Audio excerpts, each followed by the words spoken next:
Hello, chào mừng các bạn quay lại với kênh du lịch ẩm thực của Yummy Uncle nha. Bây giờ là 6 giờ sáng, một buổi cuối tuần. Mình có công việc ở kinh đô ánh sáng Las Vegas nha. Nên bây giờ mình sẽ dắt các bạn đi thăm thú thành phố Las Vegas của tiểu bang Nevada.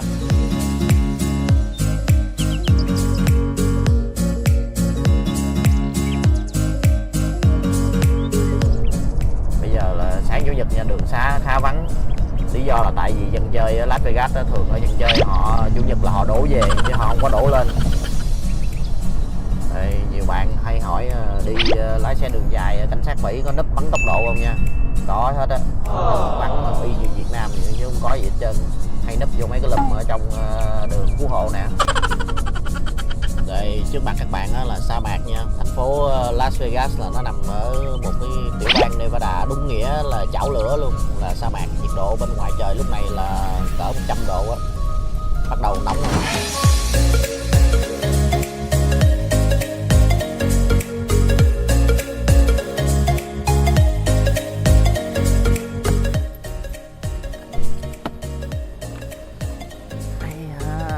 Dân chơi thường ở Sài Gòn ở dân chơi á, mình mười mấy năm không về Việt Nam nha, nhưng hồi xưa lúc mình ở dân chơi là ra quận nhất chơi, thấy không?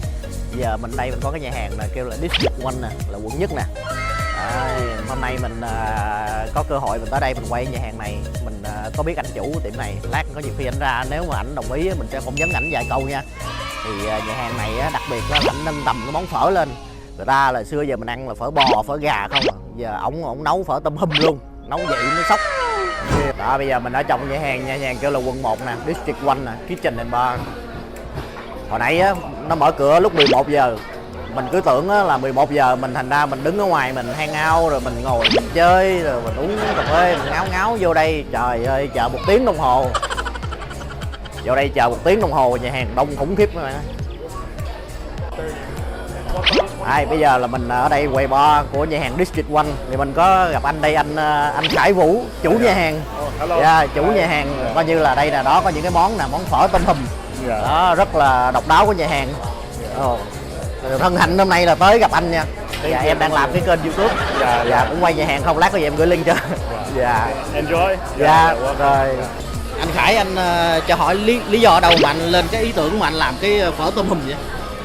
Cái này thì hồi đó lúc mà mình mới mở ra mình muốn làm cái món gì mới với lạ, với lại mình làm do showcase cái Vietnamese food more than just mấy cái món thường. Phở bò, phở gà. Phở bò, gà thì ai cũng ăn rồi, thì cái này mình làm mấy cái món mới để người ta thử, để mà người ta biết mình, giống như mình làm vậy để mình đưa cái món Việt Nam lên cho nhiều người biết nữa. Nhưng mà sao lúc đầu anh lấy cái tên nhà hàng là quận nhất vậy anh? Tại cái đó là mình đẻ với là mình lớn lên ở quận nhất. Wow, quận nhất. Lớn lên đó thì lúc mình đi thì là mình vẫn nhớ về Việt Nam mấy cái chỗ đó, nhưng mà cái quận nhất là giống như cái chỗ mà mình về Việt Nam, cái là cái khu mà giống như cái melting pot, chỗ giống như ăn uống, làm ăn, business với lại entertainment. Tại em bản thân cũng làm nhà hàng. Em cũng mười mấy năm rồi chưa về Việt Nam. Mình cũng không biết Việt Nam. Vậy là năm sau về. Nhưng mà nghe nói chung là nghe đi đâu chơi là cũng về quận nhất hết á. Thôi vậy mà nó đi Las Vegas mình cũng có quận nhất nè. Có quận nhất nữa. Ban đầu anh mở gặp khó khăn gì không? Nó trên mấy đầu mình mở thì người ta chưa biết cái vision với lại cái cách kiểu đồ ăn của mình làm sao đó. Thì sau 3 tháng 6 tháng mà mình làm nhiều marketing với lại mình làm event để cho người ta thử đồ ăn với lại understand the vision that you try to do. Xong rồi thì it never stop after that. Thì ở đây thì khách cũng đủ mọi người hết, có Việt Nam, có Asian, có Mỹ, American, có. Tại mình làm cái này mình làm đồ mà giống như ai vô ăn cũng được, chứ mình không có làm nó complicated. Quá thành công. Theo em là nhà hàng này quá thành công. Rồi hy vọng là ngày mai mình có cơ hội mình làm việc với chef Khải Vũ nha. Chiều mai mình hy vọng mình có nấu một cái dĩa gì đó, đồ ăn nem nướng hay cái gì đó, nấu chung. Ngày mai mình làm đồ, mình showcase cái ngày mai mình showcase và mình cũng làm trong nhà hàng, biết đâu mình học hỏi được gì đó. Rồi cảm ơn anh Khải nhiều. Thank you anh Khải. Đó, nãy các bạn thấy mình đã tâm sự với anh Khải Vũ á. Anh này là chef Khải Vũ nha, rất là nổi tiếng ở Las Vegas. Thì một tuần hiện nay là anh bán tầm 200 con tôm hùm. Một tuần 200 con tôm hùm là bỏ vô phở á, mà thường thường anh nói là chiều thứ bảy vô là hết tôm. Anh biết bản anh đắt cỡ nào. Mà tôm ở đây đặc biệt nha, anh không bao giờ xài tôm đông lạnh, xài tôm là tươi hết, nhập khẩu nhập thẳng từ Maine về. Maine là một tiểu bang ở phía bắc nước Mỹ. Thì thứ ba là anh vô hàng, là thứ tư anh bắt đầu, tại nhà hàng đóng cửa thứ ba. Thì thứ ba là anh vô hàng, thứ tư là anh bán tầm tới thứ bảy chủ nhật là anh canh vừa đúng tới đó là chỉ còn rất ít hoặc là hết luôn, sold out luôn. Thì cái món phở tôm hùm của anh là rất là đắt. Thì hôm nay mình có order mấy món để lát mình ra mình review nha. Đây, khai vị nha, khoai đuôi bò nha, oxtail fries. Đây là khoai, ở trên có đuôi bò, đây có thêm cái trứng nữa, ăn thử nha. Khai vị, thử đuôi bò luôn, khoai luôn. Ngon à. Khoai không phải khoai nhập đâu, khoai từ cũ á, ăn là biết liền, ngon. Đuôi bò, thử đuôi bò, ngon. Đuôi bò mềm, biết sao mềm lắm, mà giống như có miếng gân hay sao. Đúng là đuôi bò, cái đuôi nó khác, cái thịt ngoài nó khác, ăn ngon lắm, ngon. Đây, anh Khải anh mới ra cái này là đặc biệt nha, anh tặng giùm mì ăn cồ nha. Cái này là quen thân lắm anh mới tặng đó. Coi như là cái món này anh nói là bán không kịp luôn nha. Nhiều khi các bạn đi kiểm chứng đi, cái này là bán không kịp, anh nói nha, bán không kịp luôn á. Mình nhìn một cái tô quá hớp. Coi như cái này là kêu là beef bone soup, có nghĩa là xí quách tủy bò. Thì anh nói là mình ăn cái thịt nè với cái súp với lại cái tủy, mình móc cái tủy ra mình ăn. Giờ mình thử nha. Cái này là đích thân anh Khải hồi nãy là quay không kịp nha, tại ảnh bận lắm, vậy hàng đông khủng khiếp, là đích thân ảnh bưng ra đây nha. Wow, thử cái nước trước nha. Lần đầu tiên ăn nhà hàng ở quận nhất đó nha, xưa về ăn dưới quê không à, ít khi ra quận nhất lắm, ngon á, nước phở ngon. Ăn thử cái thịt nè, thịt bò, ngon. Bò này nó giống cái đuôi bò nãy á, mà nó ngon lắm. Cái này đúng là phở quận nhất nó khác, ăn vô thấy nó sang hẳn luôn rồi, ăn vô nó sang. Ở dưới quê mình nó cũng ngon mà nó không sang bằng. Cái này ăn vô là thấy cái vị nó sang hay sao á. Bò chắc bò mắc tiền.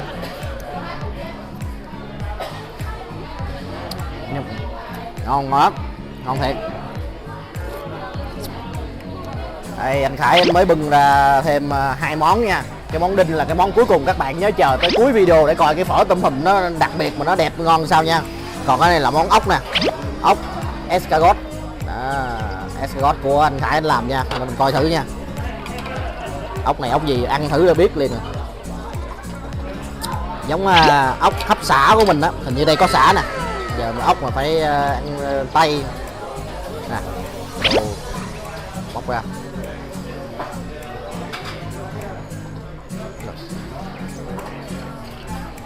Đây ốc nha, đây ốc to khủng khiếp, ốc to, chấm vô đây nha, có nước chấm. Bởi đau quận nhất cái gì cũng có. Mắm gừng, thank you. Đồ ăn ra tới tấp, ăn ra ngập mặt luôn, ngon quá. Người ta nói ra quận nhất là dân ăn chơi ăn nhậu bôn gì cũng ra quận nhất. Hồi nãy là ốc, bây giờ tới mực nướng, nè. Mực nướng là mình thích ăn nhất là rau mực, tại sao nó giòn, thử nha, chấm sốt.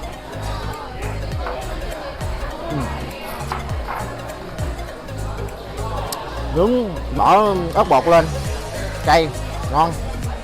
Mà nướng sao ngon dữ ta, ngon. Làm miếng nữa. Bây giờ thường á mình đi coi hát á là mình phải chờ tới cuối chương trình. Mấy cái người á mà bầu show á, họ biết á, họ để ca sĩ chính á là họ hát khúc cuối luôn à, ít ai mà hát ở giữa hát đầu lắm. Tại hát giữa đầu khán giả về, đúng không? Bởi nên thường giống như đi coi đám cưới vậy đó. Đám cưới là cái giải mà trao giải bốc thăm trúng thưởng là hay để cuối chương trình không à. Mình đi đám cưới mình về hồi trúng mình không được nhận, đúng không? Bởi bây giờ coi tới cuối chương trình. Cái món mà độc đáo nhất ngày hôm nay, quan trọng nhất đây, phở tôm hùm. Trời ơi, bưng ra một cái tô coi như bốc khói nghi ngút luôn. Mình không thể nào tưởng tượng được, mới nhìn nó tưởng không có giống cái tô tí nào á, mình tưởng giống như một cái dĩa nó bự vậy đó nè, các bạn coi nè, cái dĩa mà nó to nó lõm vô vậy á, nhưng mà trình bày là quá xuất sắc. Có 2 càng nữa nè. Cái này mình không thể tưởng tượng được luôn. Mình tưởng là con tôm hùm nó thường nó cong lại, cái này ảnh chảy ra luôn.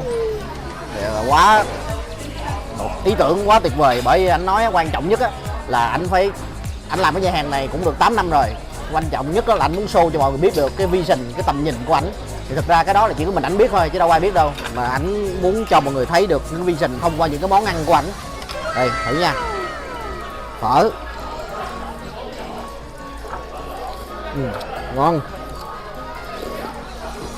nước ngon lắm, nước là không thể nào chê được, không có thua bất kỳ một tiệm phở nào hết. Đây có tôm hùm đây nó đã, trời ơi tôm hùm tươi mà. Xưa ăn phở bò phở gà ai mà đi ăn phở tôm hùm nó mắc, ai mà lấy bỏ vô phở. Nó ngon á, ngon đặc biệt luôn á. Tại vì sao? Tại cái con tôm hùm á là hải sản mà cái phở là phở bò, mà làm sao mà anh trị được cái mùi hải sản mà anh kết hợp hai cái lượng nó hòa quyện với nhau, cái đó là quan trọng nhất. Chứ còn không phải mà bây giờ mình muốn bắt mình nấu nồi phở xong mình bỏ tôm hùm vô mình bỏ đâu nha. Tại cái mùi hải sản á nó lẫn với cái mùi phở á, đã ăn là thấy kỳ liền à, kỳ lắm. Mà cái này anh làm sao ăn ngon lắm, nhiều khi không biết nói gì luôn, ăn luôn cho chắc ăn. Cái tô phở này á, cái quan trọng nhất á là cái sự hài hòa của hải sản với lại cái nước phở. Mà cái quan trọng là cái con tôm này nó tươi, rất là tươi. Cái tôm tươi á mình ăn á, cái thịt nó dai, nó chắc, nó cắn vô mình cảm giác nó cắn vô miệng là biết liền à. Còn cái tôm đông đá, tôm hùm mà nó qua đông đá, chứ mà không biết hải sản mà nó qua đông đá là giá nó giảm rồi, là cái thịt nó hơi bở ăn là nó không có được chắc cái gì. Khách hàng ăn một lần biết liền. Phở nãy giờ ngon quá, công nhận phở này nó thơm, không hiểu anh bỏ cái gì vô cái nước súp á mà nó thơm, ngộ lắm. Ăn giống như bỏ bơ giống hay bỏ gì á, ăn cảm thấy nó thơm, ngon. Ăn hết thịt rồi, ăn luôn hải càng, ăn luôn chân rồi, giờ còn có cái đầu với cái đuôi không à. Đó, ăn một cái nước phở nó sao nó thơm. Cái này mà bạn nào chưa thử á, tới nhà hàng ảnh ăn thử đi, nhà hàng District 1.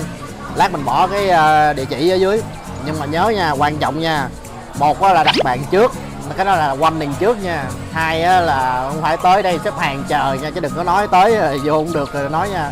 Hồi nãy mình tới là chờ 1 tiếng đồng hồ á, quan hệ dữ lắm á, mới chờ xuống còn nửa tiếng á. Phở tôm hùm ha, bây giờ là có chiên đuôi bò nè, ghê chưa. Trời ơi, anh Khải này anh giỏi lắm nha. Ảnh có cái nhà hàng ở đây và anh có invest thêm một cái nhà hàng nữa kêu là Sài Gòn Social ở New York City nha. Mà các bạn biết rồi đó, Las Vegas, New York toàn là những thành phố mà gọi là thành phố đắt đỏ không à. Thành phố đắt đỏ không mà ảnh có hai cái nhà hàng, vậy là quá khủng khiếp rồi. Nhà hàng nghề truyền thống hay sao á, giỏi quá, cái này quá giỏi luôn. Mình thật sự rất là khâm phục, bởi ta nói mà người Việt Nam là không có thua bất kỳ dân tộc nào trên thế giới nha.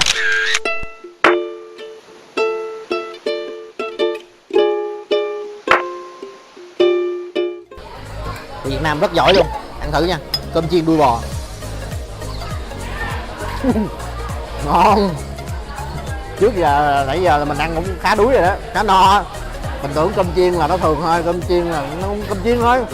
Ngon, ngon như mẹ nấu ở nhà luôn, đảm bảo luôn, ăn lạ thiệt, gia vị đậm đà, ngon lắm thiệt. Cái này bất ngờ luôn á, tại thường thường cơm thì nó cũng cơm chiên ở đâu cũng có.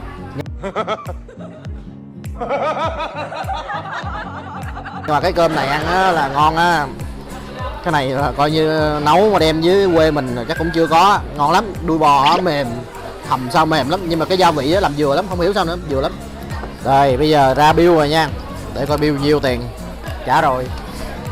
Đây, một tô original lobster phở là 60 đồng, một cái ốc biển là 16 đồng, khoai là 14 đồng, mực là 14 đồng, tổng cộng là 136 đồng.